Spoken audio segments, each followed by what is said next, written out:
போதைப்பொருள் இல்லா இந்தியா விழிப்புணர்வு பிரச்சார திட்டத்தை பிரதமர் மோடி காணொலி காட்சி வாயிலாக துவங்கி வைத்தார். மைசூர் பயணத்தின் போது விவேக ஸ்மரகத்தில் சுவாமி விவேகானந்தருக்கு அஞ்சலி செலுத்தினேன். நமது நாகரிக பாரம்பரியத்தில் பெருமிதம் கொள்ளவும், கருணையுடன் சமூகத்திற்கு சேவை செய்யவும், நாட்டிற்காக அயராது உழைக்கவும் அவரது கொள்கைகள் நம்மை ஊக்குவிக்கின்றன என பிரதமர் மோடி பெருமிதம் தெரிவித்துள்ளார். போதைப் பழக்கம் இளைஞர்களின் கனவை, இலக்கை சிதைக்கிறது. போதையிலிருந்து விலகி நல்ல உடல் வளத்தையும் மன வளத்தையும் பெறுங்கள் என பிரதமர் மோடி அறிவுரை வழங்கினார். தமிழகம் முழுவதும் நீட் தேர்வை எதிர்த்து போராடிய மாணவர்கள் மீது பதிவு செய்யப்பட்ட அனைத்து வழக்குகளும் முதல்வர் விஜயின் உத்தரவின்படி ரத்து செய்யப்பட்டுள்ளது. இதர விவரங்கள் விரைவில் வெளியிடப்படும் என அமைச்சர் ராஜ்மோகன் தெரிவித்துள்ளார். காவிரி விவகாரத்தில் சுமூகமான முறையில் தீர்வு காண முதல்வர் விஜய் முயற்சித்தார். ஆனால் அவருக்கு நற்பெயர் கிடைத்துவிடக் கூடாது என்பதற்காக திமுக முட்டுக்கட்டை போடுவதாக அமைச்சர் CTR நிர்மல்குமார் குற்றம் சாட்டியுள்ளார். மேகதாது அணைக்கு தமிழகம் ஒருபோதும் அனுமதிக்காது. இந்த விவகாரத்தில் அனைவரும் ஒருங்கிணைந்து செயல்படுவோம். டெல்டா விவசாயிகளின் நலனே அரசின் இலக்கு என்று அமைச்சர் செங்கோட்டையன் தெரிவித்தார். கர்நாடக முதல்வர் கர்நாடகாவிற்காகத்தான் பேசுவார். முதல்வர் விஜய் கர்நாடகாவிற்கு சென்று பேச்சுவார்த்தை நடத்தினால் தவறில்லை. தமிழகத்திற்கு எப்படியாவது தண்ணீர் வர வேண்டும் என தமிழக காங்கிரஸ் தலைவர் மாணிக்கம் தாக்கூர் கூறியுள்ளார். மேகதாதுவில் அணை கட்டப்பட்டிருந்தால் கர்நாடகாவின் கபினி அணையிலிருந்து இப்போது வரும் தண்ணீர் கூட கிடைத்திருக்காது. புதிய அணையை தமிழகம் தடுத்து நிறுத்தியே தீர வேண்டும் என அன்புமணி வலியுறுத்தினார். அரசு மருத்துவமனைகளில் நோயாளிகளிடம் நர்சுகள், ஊழியர்கள் பணம் வாங்குவதாக புகார்கள் வருகின்றன. இனியும் இதுபோன்று நடந்தால் கடுமையான நடவடிக்கை எடுக்கப்படும் என அமைச்சர் அருண்ராஜ் தெரிவித்தார். அரசு டாஸ்மாக் கடைகளை தனியார் மயமாக்குவது குறித்து ஆலோசனை மட்டுமே நடைபெற்றதாகவும் இதுவரை எந்த உறுதியான முடிவும் எடுக்கப்படவில்லை என்றும் அமைச்சர் விக்னேஷ் தெரிவித்துள்ளார். கன்னியாகுமரி கடற்கரையை தூய்மைப்படுத்தும் பணியில் வீத லீடர்ஸ் அமைப்பின் தலைவர் அண்ணாமலை ஈடுபட்டார். அவருடன் அவரது அமைப்பினரும் தூய்மை பணியை செய்தனர். ஆதரவாளர்கள் சிலர் அவருடன் செல்ஃபி எடுத்துக் கொண்டனர். தமிழகத்தில் இத்தனை தொகுதிகள் இருக்கும்போது ஏன் பெரம்பூரிலும் திருச்சி கிழக்கிலும் விஜய் நிற்க வேண்டும்? நடிகனாக இருக்கும்போது விஜய், முதல்வரானதும் ஜோசப் விஜயா, ஏன் முதல் படத்தில் அறிமுகமாகும் போது ஜோசப் விஜய் என்று போடவில்லை என சீமான் கேட்டுள்ளார். மேகதாது அணை திட்டத்தை ஒத்துழைப்பு மனப்பான்மையோடு அணுக வேண்டும். காவிரி நம்மை பிரிப்பதற்கு பதில் இரு மாநில மக்களை இணைக்கும் பாலமாக இருக்க வேண்டும் என முதல்வர் விஜய்க்கு கர்நாடக பாரதிய ஜனதா தலைவர் விஜயேந்திரா கடிதம் எழுதியுள்ளார். காவிரி விவகாரத்தில் மேகதாது திட்டமே நிரந்தர தீர்வு. இரு மாநிலங்களும் இணைந்து பேச்சுவார்த்தை நடத்தி மேகதாது விவகாரத்தில் சுமூகமான தீர்வை காண வேண்டும் என கர்நாடக முதல்வர் சிவக்குமார் கூறியுள்ளார். தமிழகத்திற்கு நடப்பு மாதத்தில் இதுவரை 2.9 TMC நீர் திறக்கப்பட்டுள்ளது. குடிநீர் தேவைக்காக 40 TMC நீரை இருப்பில் வைக்க வேண்டிய கட்டாயம் கர்நாடகத்திற்கு உள்ளது என அம்மாநில முதல்வர் DK சிவக்குமார் தெரிவித்துள்ளார். கர்நாடக மக்கள், விவசாயிகளின் நலன் காப்பதே எங்களின் முதன்மையான நோக்கம். காவிரி விவகாரத்தில் அனைத்து கட்சித் தலைவர்களும் ஒரே நிலைப்பாட்டில் உள்ளதாக முதல்வர் DK சிவக்குமார் தெரிவித்தார்.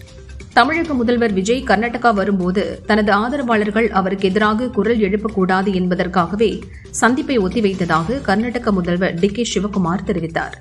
மேலும் கூடிய விரைவில் விஜயை மீண்டும் சந்திப்பேன் என்றும் கூறினார். ஜென்சி இளைஞர்கள் எப்போதும் பாஜக பக்கம்தான் உள்ளனர். பிரதமர் மோடிக்கு ஆதரவு தெரிவிக்கின்றனர். மோடியின் செல்வாக்கால் காங்கிரஸ் MP ராகுல் அச்சத்தில் உள்ளார் என்று மத்திய அமைச்சர் பியூஷ் கோயல் தெரிவித்தார். மகேந்திரகிரியில் புதிய செயற்கைக்கோள் ஏவுதளம் அமைக்கும் திட்டம் எதுவும் தற்போதைய மத்திய அரசின் பரிசீலனையில் இல்லை. குலசேகரப்பட்டினத்தில் 2வது ஏவுதளம் அமைக்கும் பணிகள் தொடர்ந்து நடைபெறுவதாக மத்திய அமைச்சர் ஜிதேந்திர சிங் தெரிவித்தார். கேரள மாநிலத்தில் பெய்து வரும் கனமழை காரணமாக இதுவரை 8 பேர் உயிரிழந்துள்ளதாக கேரள முதல்வர் சதீசன் கூறியுள்ளார். 13 பேர் காயமடைந்துள்ளதாகவும் 8 பேர் மாயமாகியுள்ளதாகவும் 27 வீடுகள் முழுமையாக சேதமடைந்துள்ளதாகவும் தெரிவித்துள்ளனர். கடலூர் சேத்தியார்தோப்பு அருகே 7 கோடி ரூபாய் மதிப்பிலான 3 சிலைகளை சட்டவிரோதமாக கடத்த முயன்ற சம்பவம் அதிர்ச்சியை ஏற்படுத்தியுள்ளது. இது தொடர்பாக 5 பேரை போலீசார் கைது செய்து சிலைகளை பறிமுதல் செய்து விசாரிக்கின்றனர். நீலகிரி, கோவை, தேனி, திருவண்ணாமலை, விழுப்புரம், கடலூர் ஆகிய 6 மாவட்டங்களில் நாளை கனமழைக்கு வாய்ப்புள்ளதாக சென்னை வானிலை மையம் தெரிவித்துள்ளது. 2ஆம் உலகப் போருக்கு பிறகு காணப்படாத அளவிற்கு அமெரிக்கா தாக்குதலுக்கு தயாராக உள்ளது. ஆனால் ஒப்பந்தம் விரைவாக இறுதி செய்யும் தருவாயில் இருப்பதால் தாக்குதலை நிறுத்தி வைக்க ஒப்புக்கொண்டுள்ளேன் என அமெரிக்க அதிபர் டிரம்ப் தெரிவித்தார். தாக்குதல்களை நிறுத்துமாறு ஈரான் கேட்டுக் கொண்டதாக அமெரிக்க அதிபர் டிரம்ப் கூறியது முற்றிலும் பொய் என ஈரான் தெரிவித்துள்ளது. வளைகுடா நாடுகளிடம் இருந்து பணம் பறிப்பதற்கும் அச்சுறுத்தல்கள் மூலம் அழுத்தம் கொடுக்கவே டிரம்ப் நாடகம் ஆடுகிறார். ஈரான் எதற்கும் தயாராகவே உள்ளது என்று குறிப்பிட்டுள்ளது. உக்ரைனில் ரஷ்யா நடத்திய ஏவுகணை தாக்குதலில் கீவ் நகரில் 10 பேர் இறந்தனர், பலர் காயமடைந்த நிலையில் ஏவுகணைகளை இடைமறித்து அழிக்கும் பேட்ரியாட் போன்ற வான் பாதுகாப்பு போர்க்கள தளவாடங்களை உடனடியாக தர வேண்டும் என அமெரிக்காவிற்கு உக்ரைன் கோரிக்கை விடுத்துள்ளது. இந்தோனேஷியாவில் 271 பேருடன் பயணித்த கப்பலில் ஏற்பட்ட தீ விபத்தில் 5 பேர் உயிரிழந்தனர். மேலும் காணாமல் போன 41 பேரை தேடும் மீட்புப் பணிகள் தீவிரமாக நடைபெற்று வருகின்றன. முதல்வர் விஜய்க்கும் தாவேகாவுக்கும் எப்போதும் இயற்கையின் ஆதரவு உண்டு. அதனால்தான் இயற்கை தானே முன்வந்து காவிரியிலிருந்து கர்நாடக அரசை தண்ணீரை திறக்க வைக்கும் நிலையை உருவாக்கியுள்ளது என்று அமைச்சர் ராஜ்குமார் தெரிவித்தார். திருச்செந்தூர் அருகே உள்ள குலசேகரப்பட்டினத்தில் வீதி லீடர்ஸ் அமைப்பின் கொடியை அண்ணாமலை ஏற்றி வைத்தார். தொடர்ந்து மரக்கன்றுகள் நட்டு சுற்றுச்சூழல் பாதுகாப்பின் அவசியத்தையும் வலியுறுத்தினார். சேலம் தனியார் பள்ளி விளையாட்டு விழாவில் முன்னாள் மாணவராக பங்கேற்ற அமைச்சர் லோகேஷ் தமிழ்ச்செல்வன் கயிறு இழுக்கும் போட்டியில் கலந்து கொண்டார். அப்போது எதிர்பாராத விதமாக கயிறு அறுந்ததால் அமைச்சரும் அவரது அணியினரும் கீழே விழுந்தனர். உடனே அதிகாரிகள் விரைந்து சென்று அவரை தூக்கிவிட்டனர். மேகதாது திட்டத்தின் அறிக்கையை திருத்தி மீண்டும் மத்திய அரசுக்கு அனுப்ப உள்ளதாக கர்நாடக முதல்வர் டி.கே. சிவக்குமார் தெரிவித்தார். மேகதாது திட்டத்தால் தமிழகம் அதிக அளவில் பயன்பெறும் என்றார். ரயில்வே நிலையங்களில் ஹிந்தி மொழிகளில் பெயர்கள் இடம்பெறுவது நீண்டகால நடைமுறை. இதனை இந்தி திணிப்பு என்று தவறாக சித்தரித்து பொதுச் சொத்துக்களை சேதப்படுத்துவது சட்டவிரோத வன்முறையாகும் என வானதி சீனிவாசன் கண்டனம் தெரிவித்துள்ளார். டாஸ்மாக் லோட் ஏற்றும் ஒப்பந்தம் பெற்றுத் தருவதாக 21,19,000 ரூபாய் மோசடி செய்த அருப்புக்கோட்டை தாவேகா நகர செயலாளர்கள் கார்த்திகேயன் மற்றும் சதீஷ்குமார் ஆகியோர் கட்சியிலிருந்து நீக்கம் செய்யப்பட்டுள்ளனர். கோவை செம்மொழி பூங்காவில் 40 கோடி ரூபாய் ஊழல் செய்யப்பட்டிருப்பதாகவும் முதல்வர் தனிப்பிரிவுக்கு புகார் வந்த நிலையில் இன்று அதிகாரிகளுடன் அமைச்சர் சம்பத்குமார் பூங்காவில் ஆய்வு செய்தார். மக்களின் அடிப்படை தேவைகளை தீர்க்காமல் பொய் வழக்குகள் போடுவதில் தாவேகா அரசு தீவிரமாக உள்ளது. என் மீது போடும் வழக்குகளை சட்டப்படி எதிர்கொண்டு அவை பொய்யானவை என்பது நிரூபிக்கப்படும் என முன்னாள் அமைச்சர் செந்தில் பாலாஜி தெரிவித்தார். 30 ஆண்டுகளாக பொது வாழ்வில் இருக்கிறேன். ஏற்கனவே சிறையை பார்த்தவன். அதனால் அஞ்சி பயந்து ஓடக்கூடியவன் நான் அல்ல. எந்த வாழ்க்கை கண்டும் நான் அஞ்சப் போவதில்லை என செந்தில் பாலாஜி கூறியுள்ளார். மத்திய அரசின் தொகுதி மறுவரையறையை அனைத்து கட்சிகளும் எதிர்க்க வேண்டும். திமுக கூட்டணியை விட்டு விலகினாலும் தொகுதி மறுவரையறை பிரச்சனையில் காங்கிரஸ் மாறவில்லை என தமிழக காங்கிரஸ் கமிட்டி தலைவர் மாணிக்கம் தாக்கூர் தெரிவித்துள்ளார். ஒரு தலைவன் என்பவன் நிலையான தீர்வை நோக்கி நகர்த்த வேண்டும். அதுதான் விஷன் ட்ரீம் என நாத்தகாவில் புதியவர்கள் இணையும் நிகழ்ச்சியில் சீமான் பேசினார். இடைத்தேர்தல் எப்போது வைப்பார்கள் என்று வெறியோடு காத்திருக்கிறேன். திராவிடத்திற்கு எதிரான அரசியலை நாம் செய்தோம். அது விளைந்து அறுவடையாகி வேறொருவர் கைக்கு சென்றுவிட்டது என்று சீமான் கூறினார். விராலிமலை, கரூர் தொகுதிகளுக்கு இடைத்தேர்தல் நடத்த விதிக்கப்பட்ட தடையை நீக்க கோரி சென்னை ஹைகோர்ட்டில் முன்னாள் அமைச்சர்கள் சி. விஜயபாஸ்கர், எம்.ஆர். விஜயபாஸ்கர் ஆகியோர் மனு தாக்கல் செய்துள்ளனர். இந்த மனு வரும் 24ஆம் தேதி விசாரணைக்கு வருகிறது. தமிழகத்திற்கு காவிரியில் நீர் திறக்கக்கூடாது என்பதில் கர்நாடகாவில் உள்ள கட்சிகள் ஒற்றுமையாக உள்ளன. ஆனால் தமிழகத்தில் ஒவ்வொரு கட்சியும் மாறுபட்டு நிற்பதாகவும் மாற்றி மாற்றி பேசுவதாகவும் அமைச்சர் நிர்மல்குமார் குற்றம் சாட்டியுள்ளார். கோவளம் பகுதியில் மாமல்ல நீர்த்தேக்கம் அமைப்பதால் ஏற்படும் நன்மைகளை விட தீமைகள் அதிகம். இயற்கைக்கு எதிரான இந்த திட்டத்தை அரசு கைவிட வேண்டும் என பாமக தலைவர் அன்புமணி வலியுறுத்தியுள்ளார். நம்பிக்கையை விற்று பதவியை வாங்கும் நச்சு பாம்புகள் தமிழகத்துக்கு வந்து காவிரி உரிமை குறித்து பேசாமல் இருப்பது துரோகத்தின் உச்சம் என திமுக எம்பி தயாநிதி மாறன் காங்கிரஸை கடுமையாக சாடியுள்ளார். ஒகேனக்கல் காவிரி அருகே தேமுதிக சார்பில் நடந்த போராட்டத்தில் பேசிய விஜய பிரபாகரன், நானும் கோட் ஷூட் கண்ணாடி போட்டால் அழகாகத்தான் இருப்பேன் என முதல்வர் விஜயை விமர்சித்தார். முதல்வர் விஜய் முதலில் கர்நாடகாவிற்கு செல்ல வேண்டும் எனவும் வலியுறுத்தினார். தமிழக அரசின் தகவல் சரிபார்ப்பகம் தகவல் நம்பகத்தன்மை பிரிவு என பெயர் மாற்றப்பட்ட அதன் தலைவராக விஜயின் ஆன்லைன் ரசிகர் மன்ற நிறுவனரான குருவும் செய்தி மக்கள் தொடர்பு துறையின் சமூக ஊடக பிரிவில் தாவேகா ஐடி விங்கை சேர்ந்த திவ்யா சிறப்பு அதிகாரியாகவும் நியமிக்கப்பட்டுள்ளனர். உடல்நல குறைவு காரணமாக காலமான இந்திய யூனியன் முஸ்லீம் லீக் கட்சியின் தேசிய தலைவர் காதர் மொஹிதீன் மகன் கலீலுர் ரஹ்மான் மறைவுக்கு முதல்வர் விஜய் இரங்கல் தெரிவித்துள்ளார். அவரது குடும்பத்தினருக்கும் IUML தோழர்களுக்கும் அனுதாபங்களை தெரிவித்தார். எத்தனை இடையூறுகளும் எத்தனை தடைகளும் வந்தாலும் மக்களின் நலனையே சிந்திக்கும் நம் முதல்வர் ஜோசப் விஜய் நல்ல மனதிற்கு இயற்கையே துணை நிற்கிறது என அமைச்சர் கீர்த்தனா சொன்னார். சென்னை பகுஜன் சமாஜ் கட்சி தலைவர் ஆம்ஸ்ட்ராங் படுகொலை வழக்கு தொடர்பான அனைத்து விசாரணை ஆவணங்களையும் சென்னை காவல்துறை முறைப்படி CBI-யிடம் ஒப்படைத்துள்ளது. தமிழகத்தில் உள்ள அனைத்து கட்சிகளும் பாஜகவுடன் இணைந்து தமிழகத்தின் நலன்களுக்கு எதிராக செயல்பட்டு வருகின்றன. அப்படிப்பட்ட கட்சிகளை வைத்துக் கொண்டு எப்படி அனைத்து கட்சி கூட்டத்தை நடத்த முடியும் என அமைச்சர் நிர்மல்குமார் கேள்வி எழுப்பியுள்ளார். தமிழகத்தின் நியாயமான தண்ணீர் உரிமை பெற பிரதமர் மோடியிடமோ மத்திய பாஜக அரசிடமோ இதுவரை ஒரு வார்த்தையாவது பேசினீர்களா என நயினார் நாகேந்திரனிடம் மாணிக்கம் தாக்கூர் கேள்வி எழுப்பியுள்ளார். காலை மாலை என இரு ஷிப்டுகளில் நடத்தப்பட்டு வந்த நீட் முதுநிலை தேர்வு இனி ஒரே ஷிப்டில் நடத்தப்படும் என மத்திய அரசு தெரிவித்துள்ளது. மேலும் மாணவர்கள் நலன் கருதி தேர்வு வினாக்களின் எண்ணிக்கை 200 180 குறைக்கப்பட்டுள்ளதாகவும் அறிவிக்கப்பட்டுள்ளது. விசாகப்பட்டினம் கடற்கரையில் வீடியோ எடுத்துக் கொண்டிருந்த போது கடல் அலையில் சிக்கி 2 இளைஞர்கள் உயிரிழந்த சம்பவம் சோகத்தை ஏற்படுத்தியுள்ளது. உயிரிழந்த இளைஞர்களின் உடல்களை மீட்ட போலீசார் சம்பவம் குறித்து விசாரணை நடத்தி வருகின்றனர். கேரளாவில் தென்மேற்கு பருவமழை தீவிரமடைந்துள்ள நிலையில் கண்ணூர் மாவட்டத்தில் உள்ள கல்வி நிறுவனங்களுக்கு நாளை விடுமுறை விடப்படுவதாக மாவட்ட கலெக்டர் விஷ்ணுராஜ் அறிவித்துள்ளார். காவிரி நீர் மற்றும் மேகதாது விவகாரங்களுக்காக டெல்லியில் போராட்டம் நடத்த ரயிலில் சென்ற தமிழக விவசாயிகள் மகாராஷ்டிராவில் நாக்பூரில் தடுத்து நிறுத்தப்பட்டு இறக்கிவிடப்பட்டனர். சமூக வன பாதுகாப்பு மற்றும் வன விலங்குகள் மேலாண்மை திட்டங்களை தீவிரமாக அமல்படுத்த வன பாதுகாப்பு மற்றும் மாநில அரசுகளுக்கு மத்திய அரசு உத்தரவிட்டுள்ளது. பிரதமர் மோடி குறித்து அருவருக்கத்தக்க வார்த்தைகள் பேசிய நொய்டாவைச் சேர்ந்த 15 வயது சிறுமி மீண்டும் ஒருமுறை மன்னிப்பு கேட்டுள்ளார். பிரதமர் அளித்த மன்னிப்பால் நான் 2வது வாழ்வு பெற்றதைப் போல் உணர்கிறேன் என்று நெகிழ்ச்சியுடன் கூறியுள்ளார்.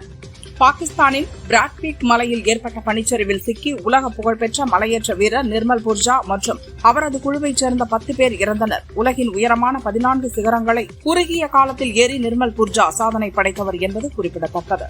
காவிரி நீர் விவகாரம் தொடர்பாக கர்நாடகாவில் அனைத்துக் கட்சி கூட்டம் நடைபெற்றது. முன்னாள் முதல்வர்கள் சித்தராமையா, எடியூரப்பா, குமாரசாமி உள்ளிட்டோர் பங்கேற்று முக்கிய ஆலோசனை நடத்தினர். கர்நாடகாவில் கனமழையால் நள்ளிரவில் ஏற்பட்ட நிலச்சரிவில் சிக்கி தீர்த்தஹள்ளி பகுதியில் ஒரே குடும்பத்தைச் சேர்ந்த மல்லிகார்ஜுன், நாகவேணி, 4 வயது குழந்தை சந்தோஷ் என 3 பேர் பலியாகினர். பார்லி மழைக்கால கூட்டத்தொடரின் அடுத்த வாரத்தில் தொகுதி மறுவரையறை, வெளிநாட்டு பங்களிப்பு ஒழுங்குமுறை சட்டத்திருத்த மசோதாக்களை அறிமுகப்படுத்த மத்திய அரசு திட்டமிட்டுள்ளது. நீட் தகுதி மதிப்பெண் அடிப்படையில் மருத்துவ படிப்பில் சேர்வதற்கான கலந்தாய்வு 4ஆம் தேதி தொடங்கி நடைபெறும் என்று மத்திய மருத்துவ கவுன்சில் அறிவித்துள்ளது. கேரளாவில் கடந்த சில தினங்களாக கனமழை பெய்து வரும் நிலையில் 12 மாவட்டங்களுக்கு ஆரஞ்ச் அலர்ட் விடுக்கப்பட்டுள்ளது. திருவனந்தபுரம், கொல்லம் ஆகிய மாவட்டங்களை தவிர மற்ற அனைத்து மாவட்டங்களுக்கும் ஆரஞ்ச் அலர்ட் விடுக்கப்பட்டுள்ளது. சபரிமலை பம்பை ஆற்றில் வெள்ளப்பெருக்கு குறைந்ததால் நாளை நடக்கும் நிறைப்புத்தரிசி பூஜையில் பங்கேற்க பக்தர்களுக்கு அனுமதி வழங்கப்பட்டுள்ளது. சன்னிதானத்திற்கு செல்ல விதிக்கப்பட்ட தடை இன்று பிற்பகலுடன் முடிந்தது. புதுச்சேரி வில்லியனூரில் 100 ஆண்டு பழமை வாய்ந்த தூய லூர்து அன்னை ஆலயத்தில் பிரான்ஸ் நாட்டின் லூர்து கெபியில் இருந்து கொண்டு வரப்பட்ட புனித நீர் ஊற்றும் நிகழ்வில் ஆயிரக்கணக்கான கிறிஸ்தவர்கள் கலந்து கொண்டு சிறப்பு பிரார்த்தனையில் ஈடுபட்டனர். திருப்பதி ஏழுமலையான் கோயிலில் கிரிக்கெட் வீரர் ஹர்திக் பாண்டியா சுப்பிரபாதம் சேவையில் பங்கேற்று குடும்பத்தினருடன் வழிபாடு செய்தார். அவருக்கு ரங்கநாதர் மண்டபத்தில் தேவஸ்தான அதிகாரிகள் பிரசாதங்கள் வழங்கினர். தமிழகத்தில் பூரண மதுவிலக்கு அமல்படுத்த கோரிய மனுவை ஹைகோர்ட் மதுரை கிளை தள்ளுபடி செய்தது. மதுவிலக்கு அரசின் கொள்கை முடிவு என்பதால் அதில் நீதிமன்றம் தலையிட முடியாது என்று தெரிவித்துள்ளது. மேலும் காரைக்குடி இடையே 1070 கோடி ரூபாய் மதிப்பில் அமைக்கப்பட்டுள்ள புதிய 4 வழிச்சாலை பணிகள் நிறைவடைந்து பயன்பாட்டுக்கு வருகிறது. வரும் ஆகஸ்ட் 15ஆம் தேதி பிரதமர் மோடி திறந்து வைக்கிறார். இருங்காட்டுக்கோட்டையில் உள்ள செயின்ட் கோபைன் கண்ணாடி தயாரிப்பு நிறுவனம் மற்றும் ஒரு இடத்தில் உள்ள டைம்லர் பஸ்ஸஸ் இந்தியா நிறுவனம் ஆகிய தொழில் நிறுவனங்களை முதல்வர் விஜய் நாளை நேரில் சென்று பார்வையிடுகிறார். மேட்டுப்பாளையம் அருகே பவானி ஆற்றில் திடீரென ஏற்பட்ட வெள்ளப்பெருக்கில் தண்ணீர் குடிக்க வந்த காட்டு யானை ஒன்று சிக்கியது. வெள்ளத்தின் வேகத்துக்கு ஈடுகொடுத்து நீந்தி உயிர் தப்பி கரை சேர்ந்த யானையின் வீடியோ சோசியல் மீடியாவில் வைரலாகியுள்ளது. கரூர் மாவட்டத்தில் உள்ள அமராவதி ஆறு முற்றிலும் வறண்டு காணப்படுகிறது. நாளை ஆடி 18ஐ முன்னிட்டு அமராவதி ஆற்றில் புனித நீராட முடியாததால் பக்தர்கள் ஏமாற்றமடைந்துள்ளனர். குடிநீர் இன்றி விவசாயிகளும் மக்களும் வேதனையில் உள்ளனர். திருப்பூர் ஊத்துக்குளி காவல் நிலையத்தில் வழக்கு கோப்புகளை முறையாக பராமரிக்காத 4 தலைமை காவலர்கள் உட்பட 7 போலீசார் ஆயுதப்படைக்கு மாற்றப்பட்டுள்ளனர். கனமழை மற்றும் வெள்ளப்பெருக்கால் பம்பை பகுதியில் நிலச்சரிவு ஏற்படும் அபாயம் உள்ளதால் சபரிமலை செல்லும் பக்தர்கள் பயணத்தை மறுபரிசீலனை செய்ய தமிழக அரசு அறிவுறுத்தியுள்ளது. பொள்ளாச்சி உடுமலை தேசிய நெடுஞ்சாலையில் தண்ணீர் லாரி மீது கார் மோதிய கோர விபத்தில் 3 பெண்கள் உட்பட 5 பேர் உயிரிழந்தனர். கன்னியாகுமரியில் கடல் நீர்மட்டம் குறைந்ததாலும் பலத்த காற்று வீசுவதாலும் திருவள்ளுவர் சிலை மற்றும் விவேகானந்தர் நினைவு மண்டபத்திற்கான படகு தேவை தற்காலிகமாக நிறுத்தப்பட்டுள்ளது.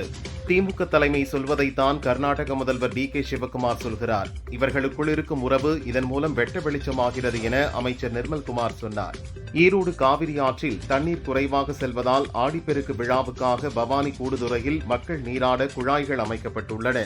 தீரன் சின்னமலை நினைவு நாளை முன்னிட்டு திருப்பூர் மாவட்டத்துக்கு நாளை உள்ளூர் விடுமுறை அறிவிக்கப்பட்டுள்ளது. வல்வில் ஓரி விழா நடைபெறுவதால் கொல்லிமலை மலைப்பாதையில் இன்றும் நாளையும் போக்குவரத்து ஒரு வழிப்பாதையாக மாற்றப்பட்டுள்ளது. ஆகஸ்ட் மாதத்தில் மழைப்பொழிவு நாடு முழுவதும் இயல்பை விட குறைவாகவும் தென்னிந்திய பகுதிகளில் இயல்பான மழைப்பொழிவு இருக்க வாய்ப்புள்ளதாக இந்திய வானிலை மையம் தெரிவித்துள்ளது.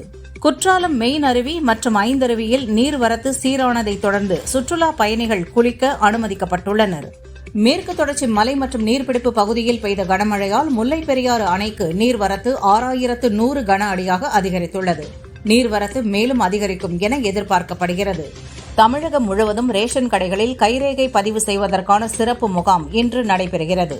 கர்நாடகாவின் கபினி அணையில் இருந்து வினாடிக்கு 25,000 கன அடியாக திறக்கப்பட்ட உபரி நீரின் அளவு 9,958 கன அடியாக குறைக்கப்பட்டுள்ளது. மேட்டுப்பாளையம் பில்லூர் அணையின் நீர்மட்டம் 97 அடியை எட்டியது. அணையிலிருந்து 8000 கன அடி நீர் வெளியேற்றப்படுவதால் பவானி ஆற்றில் வெள்ளப்பெருக்கு ஏற்பட்டுள்ளது. இதனால் கரையோர மக்களுக்கு வெள்ள அபாய எச்சரிக்கை விடுக்கப்பட்டுள்ளது. ஆடி மாதத்தின் 3வது வார ஞாயிற்றுக்கிழமை விடுமுறையை முன்னிட்டு சென்னை காசிமேடு மீன்பிடி துறைமுகம் மற்றும் மீன் சந்தையில் இன்று அதிகாலையிலிருந்தே மக்கள் கூட்டம் அலைமோதியது. கோவை அரபிக் கல்லூரிக்கு வசூலிக்கப்பட்ட நிதி இளைஞர்களிடம் பயங்கரவாத கருத்துக்களை பரப்ப செலவிடப்பட்டுள்ளதாக அமலாக்கத்துறை விசாரணையில் தெரியவந்துள்ளது. திருப்பத்தூர் மாவட்டம் நாற்றம்பள்ளி அருகே பைனான்சியர் வீட்டில் 50 சவரன் தங்க நகை திருடிய வழக்கில் உறவுக்கார பெண் மற்றும் அவரது கள்ளக்காதலனை போலீசார் கைது செய்தனர்.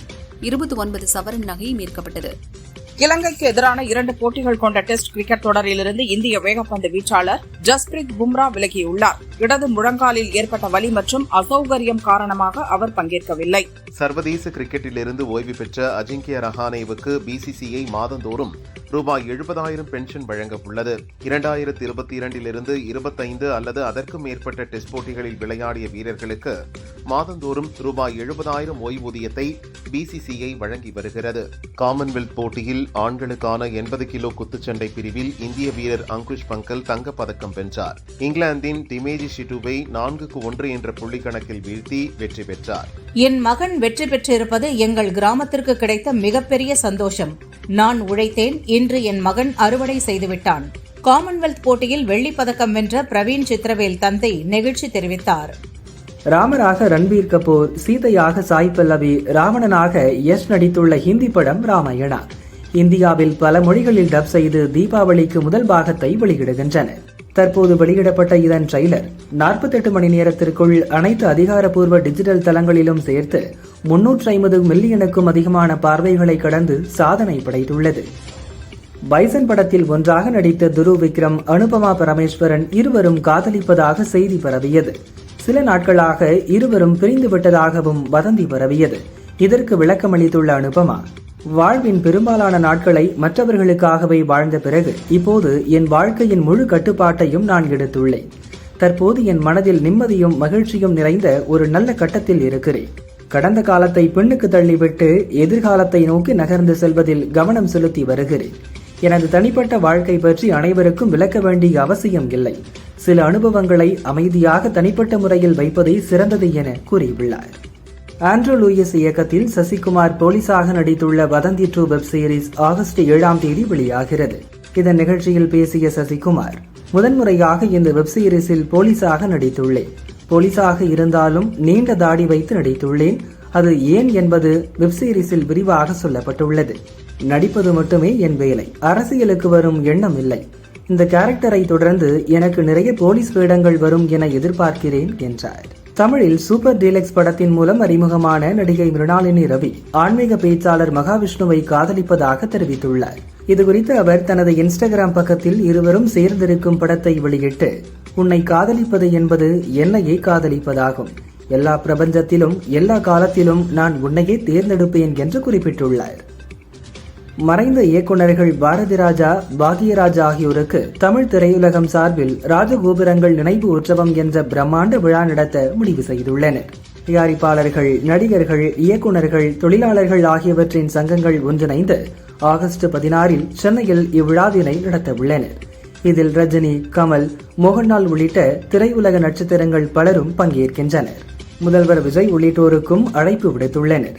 இதன் மூலம் கிடைக்கும் வருவாயை கொண்டு பாரதி ராஜாவுக்கு அவரது சொந்த ஊரான தேனியிலும், பாக்யராஜுக்கு கோபிச்செட்டிப்பாளையத்திலும் மணிமண்டபம் கட்டி அங்கு மார்பளவு சிலை வைக்க உள்ளார்கள். நடிகர் தனுஷ் சமீபத்தில் அவரது பிறந்த நாளை முன்னிட்டு அவரது ரசிகர் மன்றம் ஏற்பாடு செய்த இரத்த தான முகாம் நிகழ்ச்சியில் கலந்து கொண்டு 30 மாவட்டங்களைச் சேர்ந்த ஏழை குடும்பத்துக்கு 30 ஆட்டோக்கள் மற்றும் 150 ஏழை எளிய மாணவர்களுக்கு கல்வி ஊக்கத்தொகையை வழங்கினார்.